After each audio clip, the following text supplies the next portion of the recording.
Tapang talaga ni Vice Ganda, no? Oo, napanood ko rin yun eh. Kung inaamon niya yung Pangulo natin. Lipit talaga.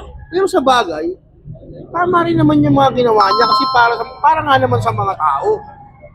Oo, parang nga sa tao. Kaya lang, ako ayoko na makisali sa gulong. Gusto ko tahimik na lang. Masaya, ganun lang. Pero teka lang, ano bang sikreto mo paano ka nagiging masaya? Sikreto ko, Oo. para laging maging masaya. Oo.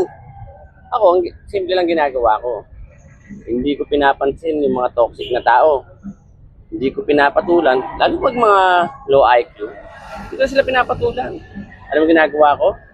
Pag nakikipagtalo na sila sa akin, sinasabi ko na lang, tama sila. Parang hindi naman effective yun. Hindi effective. Oo. Oo nga, tama ka.